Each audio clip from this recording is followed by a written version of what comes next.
But what I really want to do in my real goals, not the 2020, like my real 10x goals, is I want to win the Nobel Prize in either physics or philosophy. Physics is just me nerding out, but I think I'll learn it. You know, I've always been good with that stuff. So either physics or philosophy, but for philosophy,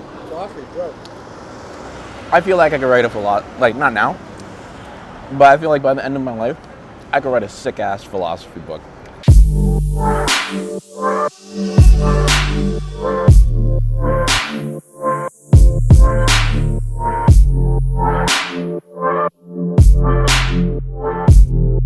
Knowledge I'm dropping right now is that, so this is going to be the second part of the docu-series. The first part was me literally coming out of hibernation and plugging in my internet.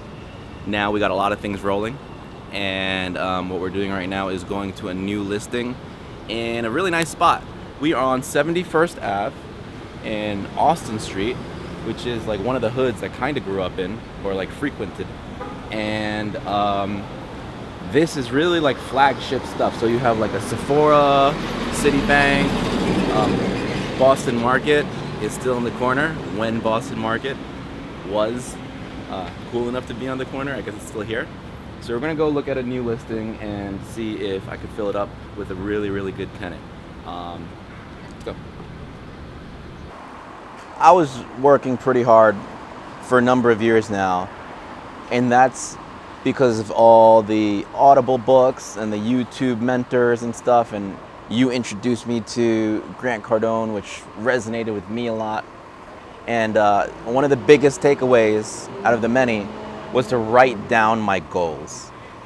And after I wrote down my goals, I would look at them every day, and then or almost every day. And that really was like my North Star, and aligned everything I did during the day towards that. So pre-corona, I hit 169 pounds, which I haven't hit in like 5 years probably. And then the peak of coronavirus, Haagen-Dazs fueled Coca-Cola drinking, my wife made me weigh myself, right? I hate doing that. And I was 195 pounds. And that was July 10. Today's July 30. And I'm back to 175. So I dropped 20 pounds. And I'm going to hit 169 probably in the next week or so. But the 169 before was like my peak after like a year of getting back into shape. And now I'm going to be 169 in like a week. And because I've been like hibernating in Corona for like 4 months, I'm like fucking bursting with energy, dude. I'm going to hit 169 and be like, all right, what's next? Like, yo, let's go to 159. I'm exploding right now with energy to just smash everything because I was like just sleeping and stuff the whole time. They're very general goals.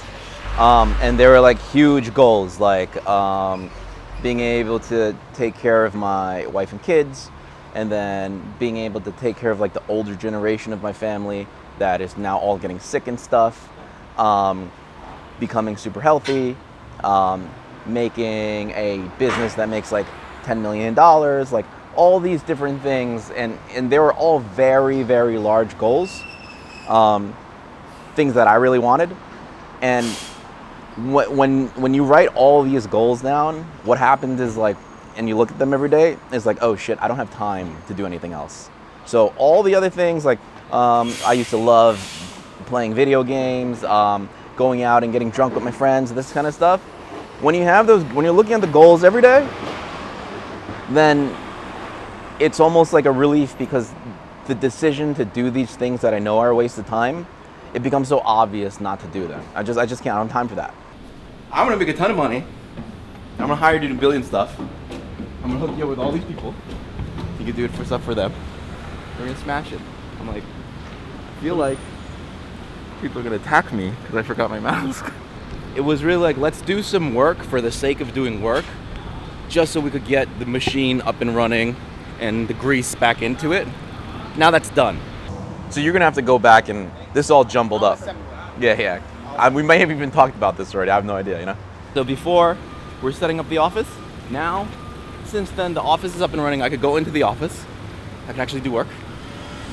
My marketing guy isn't here yet, so I still have to do all the marketing. But aside from that, things are rolling. When we first came out, I took a couple of listings and we were refreshing my old listings. It's really like, just do some work. There's tons of landlords calling me now because they have space that they need to lease. No, I don't have to pick it up. I'm fine, I'll pick it up. I should pick it up.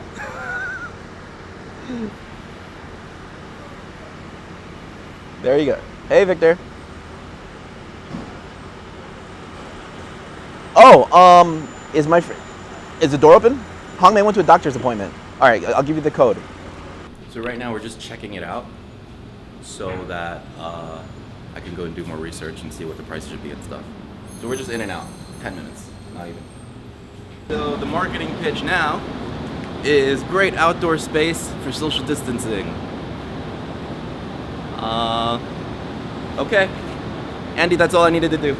I just came to look at it. That's it.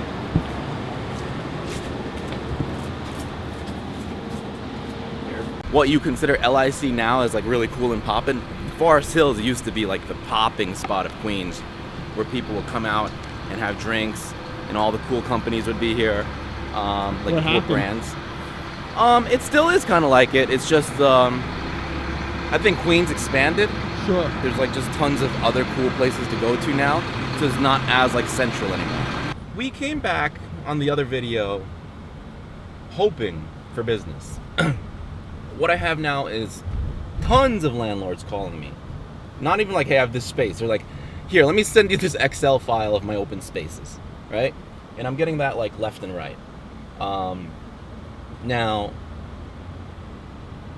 I was listing a bunch of them, or trying to, and the response overall in the market is like, I'm doing a massive amount of showings for just the reasons I just outlined, right? So that's where the market's at. Cool. I'm gonna just wait for the sauce. Yeah. Shit, hold on. Hi, Michael speaking. Hey, Christina, thanks for the call back. I could give you some feedback. They said, I mean, they just said at the price they wanted something like more new. They said the pictures made it look like bigger and newer than they thought, but like, yeah, at that price they wanted it like newer. You know what I mean?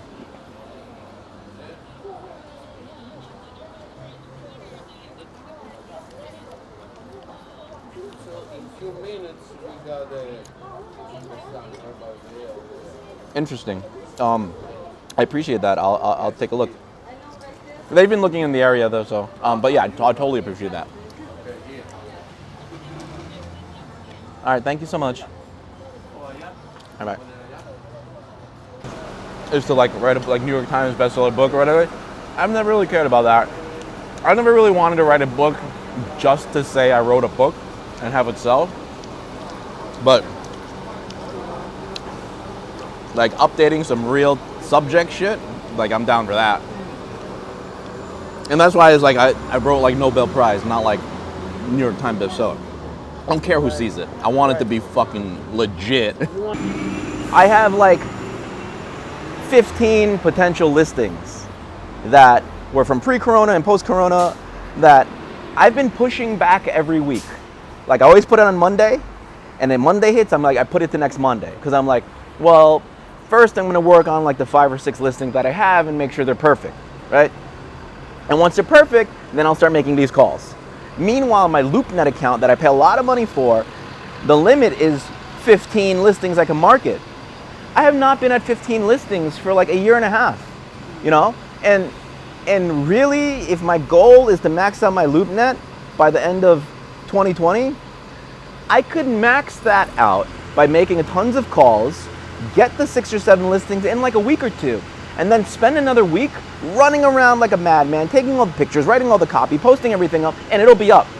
And the difference in that in my life would be, instead of 7 listings and taking calls for that, I'll have 15 listings up and taking calls for all of this. I was even thinking maybe like, it's a waste of money. Maybe I should have reduced like the LoopNet thing, right? So I'm not paying for that much. I should be blasting that shit and then calling LoopNet because I need an additional like 5 spaces. Yeah. There's like a net in real estate where if the going rate and the normal people that would have purchased or rented something don't, there's like the next layer of people, right? So like historically the people that got spaces for lease are the people that really wanted them. And then there's this layer of people that are putting in offers that are not that serious or want a good deal. So now the price goes down a little bit, and because there's less people that want stuff. But then you have this other layer of people that were from before, like thinking about going, and now they're like, oh, maybe this is the right price to go in at now. Maybe this is the right time. Underneath that layer of people, you have like a layer of investors, big money people, buyers, capital people, where if the economy tanks and the real estate market tanks even more and no one wants to get anything, then the value of the asset goes down, and you have these big investors on like this long-term, like 10, 20, 30 generational horizon saying like, maybe now this is time for us to purchase. So the real estate market, when it goes down slowly, and it goes like in tranches almost. My mindset was here and then slowly meandered somewhere to here. And now I'm pissed off it's fucking back. I'm trying to get it back. I think it's back. My business was here. And then Corona hit, and over here. And I thought I was getting it back. And now it's like here. And I think it's back too. I'm very optimistic of all this stuff. That being said, for both my mindset, right, and my actual business, I'm still on the tightrope. You know what I'm saying? Like, whether I have tons of activity right now, but whether any of these deals close, and if I succeed, we'll find out in a future video. If I can still be Michael Wang and do everything good, and get healthy, raise my family, make my business right, these are all for like later episodes. Like, I have no idea what's gonna happen.